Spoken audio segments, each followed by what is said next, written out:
అందరికీ నమస్కారం అండి. ఇప్పుడు మనం కన్యా రాశి వారి యొక్క జాతక ఫలితాల గురించి అయితే తెలుసుకోబోతున్నాం. ఈ కన్యా రాశి వారికి రేపటి రోజున అనగా నవంబర్ 21 అనగా శుక్రవారం నాడు వీరి యొక్క దినఫలాలు ఏ విధంగా ఉండబోతున్నాయి? వీరి జీవితంలో ఎటువంటి శుభాలు, ఎటువంటి అశుభాలు జరగబోతున్నాయి? వీరికి ఎదురవ్వబోయే సమస్యల ద్వారా వీరు ఎటువంటి పరిహారాలను చేయాలి? ఎటువంటి పరిష్కారాలను వెతుక్కోవాలైతే ఎటువంటి దేవతారాధన చేయడం వలన వీరికైతే పరిహారాలు లభిస్తాయో మొత్తం అయితే వీడియోలో మనం ఇప్పుడు క్షుణ్ణంగా తెలుసుకోబోతున్నాం. అయితే మన ఛానల్ కొత్తగా చూస్తున్న వాళ్ళు ఎవరైనా ఉంటే కనుక ప్లీజ్ సబ్స్క్రైబ్ చేసుకోండి. అలాగే లైక్ చేయండి, షేర్ చేయండి. అలాగే ఈ వీడియోని ఎక్కడా స్కిప్ చేయకుండా పూర్తిగా చూడడం ద్వారా మీకు ప్రతి ఒక్క అంశం క్షుణ్ణంగా అయితే అర్థమవుతుంది. ఇక అంతకంటే ముందుగా ప్రతి ఒక్కరి జీవితంలో సమస్యలు అనేవి ఉంటూనే ఉంటాయి. ఒక్కసారి ఈ గురువుగారిని అయితే మీరు సంప్రదించి చూడండి. శ్రీ రేణుకా ఎల్లమ్మ తల్లి ఆశీస్సులతో జ్యోతిషాలయం చెప్పబడును. గురూజీ లక్ష్మణ్ రాజు గారు. సంప్రదించవలసిన ఫోన్ నంబర్ 8247729501. స్త్రీ పురుష వశీకరణ 100% చేయబడును. మీ ముఖము, ఫోటో, చేయి, పేరు, వయసు, గోత్రం వాట్సాప్ చేయండి. దూర ప్రాంతాలలో ఉన్న వారికి ఒకే ఒక ఫోన్ కాల్ ద్వారా మాత్రమే మీకు పరిష్కారం అనేది చెప్పబడుతుంది. ప్రేమ, పెళ్లి, ఉద్యోగం, రాజకీయం, విదేశీ ప్రయాణం, ధనం నిలకడ లేకపోవడం, భార్యాభర్తల మధ్య గొడవలు, ఆస్తి తగాదాలు, అప్పుల బాధలు, స్త్రీ పురుషులకు ఎటువంటి గుప్త సమస్యలకైనా సరే రోజులలోనే గురువుగారు పరిష్కారం చూపగలరు. ఎంతో నమ్మకమైన గురువుగారండి. ఈ గురువుగారి ద్వారా ఎంతో మంది లబ్ధి పొంది ఉన్నారు. ఒక్కసారి ప్రయత్నించి చూడండి. ఇక వివరాల్లోకి వెళ్తే గనక ఇంతకీ రేపటి రోజున వీరి జీవితంలో ఏం సంభవించబోతుంది, వీరికి ఏ స్త్రీ వలన ఏం జరగబోతుంది, ఆ స్త్రీకి ఏ అక్షరం గల పేరుతో అయితే ఆ స్త్రీని మనం తెలుసుకోవచ్చు. అయితే మొత్తం అయితే ఈ వీడియోలో పూర్తిగా క్షుణ్ణంగా అయితే తెలుసుకోబోతున్నాం. అయితే ఈ రాశి వారికి కొన్ని ఆసక్తికరమైన విషయాలు ఏంటంటే గనక వీరిని ఒక స్త్రీ అయితే జీవితంలో ఎదగకుండా కిందికి లాగాలనే ప్రయత్నం అయితే చేస్తూ ఉంది. ఇంతకీ ఎవరు ఆవిడ? ఎటువంటి పరిహారాలు పాటించడం వల్ల ఈ శత్రువుల నుండి అయితే బయటపడతారు? మొత్తం అయితే ఇప్పుడు ఈ వీడియోలో మనం ఇప్పుడు తెలుసుకుందాం. ఈ రాశివారు సహజంగా ఆకర్షితులుగా ఉంటారు. అందరినీ ఆకట్టుకునే విధంగా ఉంటారు. వీరికి బయట పెద్దగా ఎవరి గురించి తెలియకపోయినా కానీ వీరి దగ్గర పరిశీలించిన వారిని మాత్రం వీరి యొక్క నడవడిక అనేది, వీరి మంచితనం, స్నేహతత్వం, అలాగే వీరు ఇతరులకు సహాయపడాలనే గుణం, ఇలాంటి లక్షణాలన్నీ కూడా అర్థమవుతూ ఉంటాయి. వీరు చాలా సున్నిత స్వభావులను అయితే చెప్పుకోవచ్చు. ఎవరికి కష్టం వచ్చినా తన కష్టంలాగే భావించి అందరికీ సహాయం చేసే గుణం అయితే వీరిలో ఉందని అయితే చెప్పుకోవచ్చు. అయితే ఈ రాశి వారికి ఒక క్షణం కూడా తీరిక లేకుండా ఎప్పుడు ఏదో ఒకటి సాధించాలనే తపనతో అయితే కలిగి ఉంటారు. మీరేమి చేయలేరని నిందించినా కూడా ఖచ్చితంగా జీవితంలో ఏదో ఒకటి సాధించాలనే తపన అయితే వీరిలో ఉంటుంది. వీరు కష్టాల్లో ఉన్నప్పటికీ కూడా ఎదుటి వాళ్ళకి సహాయపడాలనే గుణాన్ని మాత్రం వీరు అసలు విడిచిపెట్టరు. అయితే వీరు ఎన్నో మంచి లక్షణాలు కలిగి ఉన్న ఈ రాశి వారికి అయితే గనక ఒక స్త్రీ అయితే వీరి జీవితంలో ప్రవేశించి వీరిని మోసం చేయాలని అయితే చూస్తూ ఉంది. అలాగే వీరు జీవితంలో పైకి ఎదగకుండా ఎలా అయితే వీరిని నీచమైన స్వభావాన్ని కలిగి ఉన్నారు అనేది అయితే ముఖ్యంగా ఆ స్త్రీ మీ స్నేహితుల వలె నటిస్తూ, మీ మంచి కోరుతున్నట్లు నటిస్తూ, మిమ్మల్ని మోసం చేస్తూ, నమ్మించి మోసం చేయడానికి ప్రయత్నిస్తూ ఉంటుంది. అటువంటి వారిని మీరు గమనించవలసిన విషయం అయితే ఉంది. అయితే ఏ అక్షరం పేరుతో అయితే ఈ స్త్రీ మీ నాశనాన్ని కోరుకుంటుంది, అటువంటి స్త్రీ ఎవరనేది మనం ఇప్పుడు పూర్తిగా అయితే తెలుసుకోబోతున్నాం. అసలు ఇంతకీ తను మిమ్మల్ని మోసం చేయాలని ఎందుకు అనుకుంటుంది అనేది కూడా వివరంగా అయితే ఇప్పుడు తెలుసుకోబోతున్నాం. మీతో స్నేహితురాలులాగా నటిస్తూనే ఎంతో మంచిగా ఉంటూ మీ నుండి ఎక్కువగా డబ్బులు ఆశిస్తూ ఉంటుంది. ఈ విధంగా మిమ్మల్ని ఉద్యోగ పరంగా కానీ, ఆర్థిక పరంగా కానీ, లేదా తన కుటుంబానికి సంబంధించినటువంటి ఎటువంటి అంశాల్లోనైనా కానీ మంచి చేసుకోవడానికి మీ నుంచి అనేక రకాలుగా సహాయాన్ని అయితే పొందుతూ ఉంటుంది. ఎటువంటి సందర్భాల్లో తను మిమ్మల్ని మోసం చేస్తుందనే విషయం మీకు తెలియక మీరు అనేక రకాలుగా ఆమెను నమ్మి మోసపోతూనే ఉంటూ ఉంటారు. అదే మీకు తెలియక అనేక రకాలుగా అయితే తన నయవంచనకైతే గురవుతూ ఉంటారు. ఎన్నో రకాలుగా మోసపోతూ ఉంటారు. ఇప్పటికైనా మీరు ఆ స్త్రీ ఎవరని గమనించకపోతే గనక తన చేతిలో మీరు కోలుకోలేని దెబ్బతినే అవకాశం ఉంది. కాబట్టి పనులన్నీ పక్కన పెట్టేసి ఈ వీడియో మాత్రం ఎక్కడా స్కిప్ చేయకుండా పూర్తిగా చూస్తే మీకు అర్థమవుతుంది. ముఖ్యంగా ఈ రాశి వారైతే ఎదుటి వ్యక్తుల నుంచి చెడు ఆలోచన అనేది అయితే ఎప్పుడూ ఉండదు. ఎప్పుడూ కూడా ఎదుటి వాళ్ళ సహాయం చేద్దామని అనుకునే మనస్తత్వం అయితే వీళ్ళది. ఇటువంటి మంచితనం ఉన్న వ్యక్తి కారణంగా అయితే మీరు చిక్కుల్లో పడే అవకాశాలు చాలానే ఉన్నాయి. అంటే వీరి కష్టాలను ఒక రకంగా వీరే కొని తెచ్చుకున్న వారు అవుతూ ఉంటారు. వీరి యొక్క మంచితనాన్ని ఎదుటి వ్యక్తులు వారి యొక్క అవసరాల కోసం ఉపయోగించుకొని వీరిని మోసం చేయాలనైతే ప్రయత్నిస్తూ ఉంటారు. ఎంత మోసపోయినప్పటికీ కూడా వీరి యొక్క మంచితనం మాత్రం అస్సలు వదిలిపెట్టరు. మళ్ళీ తిరిగి మోసపోవడానికైనా సిద్ధపడతారు కానీ సహాయం చేయడానికి మాత్రం ఏమాత్రం వెనకాడరు. ఈ రాశి వారు ఎక్కువ మంచితనం కలిగి ఉండడం వల్ల మానవత్వంతో సహాయం చేసే గుణం అయితే వీరి పనుల్లో అయితే అలాగే మాట తీరు అన్నీ ఎదుటివారిని ఆకట్టుకుంటూ ఉంటాయి. ఈ విధమైనటువంటి గుణగణాలు కలిగి ఉండడం వల్ల ఎదుటివారిని ఎక్కువగా ఇష్టపడుతూ ఉంటారు.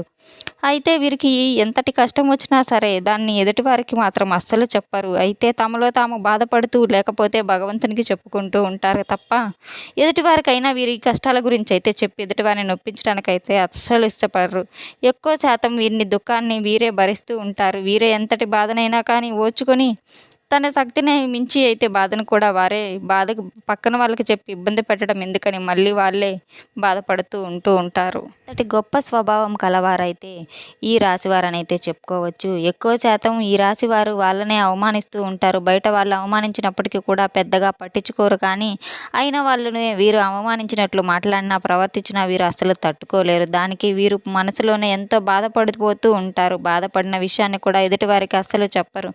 నా అనుకున్న వారి చేతిలోనే పతనానికి గురయ్యే అవకాశాలు చాలానే ఉన్నాయి, ఎక్కువగా కనిపిస్తూ ఉన్నాయి. మరి మీరు మన అనుకుని ఎదుటి వారికి ఎన్నో రకాలుగా సహాయపడుతూ ఉంటారు. కానీ వారు మీ చేతిలోనే మీ ఎదురు దెబ్బలు తింటూ ఉంటారు. ఎన్నో రకాలుగా అవమానపడినా కూడా ఒకానొక సందర్భంలో మానసిక స్థితి ఎంతో కృంగిపోతూ ఉంటారు. ఎందుకంటే వీరి కోసమే కదా నేను ఇంత కష్టపడి ఎన్నో త్యాగాలు చేసి ఈ స్థాయికి తీసుకొచ్చాను. అయినా కూడా వీరే నన్ను అవమానిస్తున్నారే, వీరే నన్ను ప్రశంసిస్తున్నారే, వీరే నన్ను ప్రశ్నిస్తున్నారే అనే ఆలోచన అయితే పడతారు. మిమ్మల్ని మోసం చేసిన వారిని మాత్రం ఎవరు ఏమి అన్నారు. ఎందుకంటే అంత మంచి మనస్తత్వాన్ని అయితే మీరు కలిగి ఉంటారు. కానీ మీ నుంచి సహాయం పొందిన వారు మాత్రం బయటకు వెళ్ళి మీ గురించి తప్పుడు ప్రచారం మాత్రం ఖచ్చితంగా చేసి తీరుతున్నారు. ఇది మీకు మానసికంగా ఎంతో బాధనైతే కలిగిస్తుంది. ఇక వారిని ఏమీ అనలేక వారి స్వభావం ఇంతే అనుకొని అయితే మీరు ఒక నిర్ణయానికి వచ్చేసి ఉంటారు. ఖాళీగా కూర్చోవడం అంటే వీరికి అస్సలు ఇష్టం ఉండదు. కానీ మీ శ్రమకు తగ్గ గుర్తింపు అయితే లభించలేదని మాత్రం మీకు అర్థమవుతూ ఉంటుంది. ఇటువంటి పరిస్థితి ఎందుకు వచ్చిందనే ఆలోచన కూడా మీకు రావచ్చు. మీ యొక్క గ్రహస్థితుల కారణంగా మీకు ఇప్పటిదాకా ఎటువంటి పరిస్థితులు ఏర్పడ్డాయి. కానీ ఇకపై ఎటువంటి చింత పడవలసిన లేదు. ఎందుకంటే ఇకపై మీ పరిస్థితి మారనుంది. కొన్ని చిన్న చిన్న పరిహారాలు చేసుకుంటే మీ పరిస్థితి పూర్తిగా మారుతుంది. భగవంతుడు మనం చేసే పనులన్నీ ఎప్పుడు గమనిస్తూనే ఉంటాడు. ప్రతి విషయాన్ని మీరు గుర్తుంచుకోవాలి. ఏ విషయంలోనూ బాధపడకండి. భగవంతుడు మీకు అండగా ఉంటాడు. మీ నుంచి సహాయం పొంది మిమ్మల్ని మోసం చేసిన వాళ్ళే తిరిగి మీ వద్దకు వచ్చి క్షమాపణ కోరుతారు. ఇక్కడి నుంచి మీ జీవితం పూర్తిగా మలుపు తిరగబోతుంది. ప్రతి ఒక్క పనిలో కూడా మంచి జరగడం అనేది మీకు మొదలవుతుంది. ప్రతి పనిలో కూడా మీరు విజయాన్ని అయితే పొంది తీరుతారు. మీకు కష్టానికి తగ్గ గుర్తింపు కూడా పొందుతారు. సమాజంలో కూడా మంచి పేరుని సంపాదించుకుంటారు. మిమ్మల్ని మోసం చేసిన వారి నుంచి తిరిగి మిమ్మల్ని లబ్ధి పొందేవారుగా చేసుకుంటారు. మీరు తిరిగి క్షమాపణ చెప్పి మీకు కావాల్సిన సహాయం అయితే చేసి పెడతారు.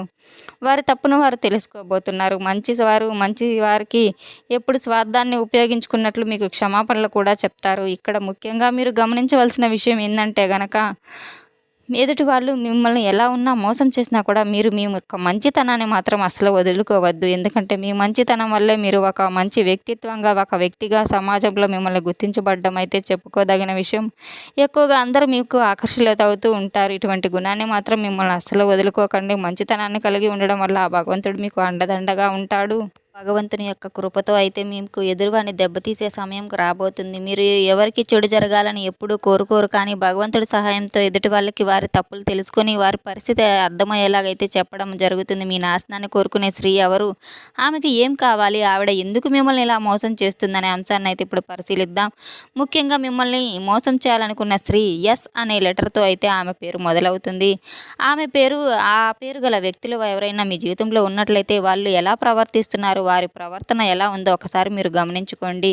స్నేహితులైనా బంధువులైనా ఉన్న పలంగా వారితో బంధుత్వం కానీ స్నేహం కానీ మీరు రద్దు చేసుకోలేరు. కాబట్టి ఒక్కసారి ఈ పని అయితే చేయండి. ఎవరైతే ఎస్ అనే అక్షరంతో మీ జీవితంలోకి వచ్చిన తర్వాత ఎటువంటి మార్పులు వచ్చాయి, మీరు ఎటువంటి నష్టాలను పొందారు, అలాగే ఆ స్త్రీ గురించి మీరు ఎటువంటి తీయటి మాటలు చెప్పి మిమ్మల్ని మోసం చేయడానికి అయితే ప్రయత్నించింది ఒక్కసారి పరిశీలించుకోండి. ముఖ్యంగా మీరు గమనించుకోవాల్సింది ఏంటంటే కనుక వాళ్ళు మీతో ఉంటూనే మీరు చెప్పిన వాటిని అన్నిటికీ ఒప్పుకుంటూనే మీకు తీయటి మాటలు చెప్తూనే మీ వెనకాల నుండి మీ గోతులు తవ్వుతున్నారనే విషయాన్ని అయితే గమనించుకోవాల్సి ఉంటుంది. మీ గురించి బయట చెడుగా ప్రసారం చేస్తున్నారు. ఈ విషయాన్ని అయితే మీరు గమనించుకోవాలి. ఇక ఇప్పుడు మీరు చేయవలసిన పని ఏంటంటే కనుక వాళ్ళని పట్టించుకోకుండా ఉండాలి. వాళ్ళు ఏం చెప్పినా సరే సీరియస్గా సీరియస్గా తీసుకోకుండా మీ పని మీరు చేసుకుంటూ వాళ్ళని ఇగ్నోర్ చేస్తూ ఉండాలి. ఇక మీరు చేయవలసిందల్లా ప్రతి శుక్రవారం రోజు పౌర్ణమి రోజుల్లో హనుమంతునికి చమేలి లేదా జాస్మిన్ ఆయిల్తో అయితే మరియు సింధూరాన్ని అయితే సమర్పించండి. ఎరుపు రంగుల రుమాలు అయితే తప్పకుండా ఉపయోగించండి. ఎందుకంటే ఇది మీకు అదృష్టాన్ని తెచ్చి పెడుతుంది. ఆలయంలో పూజారులు పెద్దలు మీ తల్లిదండ్రులు ఆధ్యాత్మిక వ్యక్తుల పాదాలను తాకి వారి నుండి ఆశీర్వాదాలు అయితే తీసుకోండి. అదేవిధంగా పూజారులు పెద్దలు తల్లిదండ్రులు ఆధ్యాత్మిక ఎవరైతే ఉన్నారో వారు మీకు తోచిన విధంగా అయితే సేవ చేయండి. తప్పకుండా ప్రతిరోజు శివారాధన అయితే తప్పనిసరి. ఉదయం నిద్ర లేవగానే మీరు తప్పకుండా చన్నీటితో స్నానం చేసి ఇల్లంతా శుభ్రం చేసుకొని ఇంట్లో పూజ ముగించుకొని అమ్మవారి దగ్గరలో అమ్మవారి ఉన్న దేవాలయానికి అయితే మీరు వెళ్ళి అమ్మవారిని దర్శించుకోవడం, ఎర్రని పూలు కుంకుమార్చన చేసుకోవడం, అలాగే శివుని యొక్క గుడికి వెళ్ళి శివపార్వతులని ఇద్దరిని మీరు దర్శించుకొని గంగాజలాభిషేకం చేస్తూ అలాగే నవగ్రహ ప్రదక్షిణలు చేస్తూ ఉండడం వల్ల మీకు నిత్యం మీకు మనశ్శాంతి ఒత్తిడి లేకుండా అయితే దైవకృప అయితే మీపై ఉంటుంది. దేవుని యొక్క అనుగ్రహం మీకు కలుగుతుంది. అలాగే మీరు తప్పకుండా గోమాతను అయితే పూజించవలసి ఉంటుంది. గోమాతకు ఆకుకూరలు అయితే సమర్పించవలసి ఉంటుంది. చూసాం కదండి, రేపటి రోజున ఈ రాశి వారికి వీరి జీవితంలో జరగబోయేటువంటి శుభాశుభాలు అలాగే పరిహారాలు పరిష్కారాలు ఎటువంటి దేవతారాధన మొత్తం అయితే తెలుసుకున్నాం కదండి. మన ఛానల్ని ఇదే ఫస్ట్ టైం ఎవరైనా చూస్తున్నట్లయితే కనుక ప్లీజ్ సబ్స్క్రైబ్ చేసుకోండి. అలాగే లైక్ చేయండి, షేర్ చేయండి. ఈ వీడియోని ఎక్కడా స్కిప్ చేయకుండా పూర్తిగా చూసి మాకు సపోర్ట్ చేసినందుకు చాలా చాలా ధన్యవాదాలు. Thanks for watching.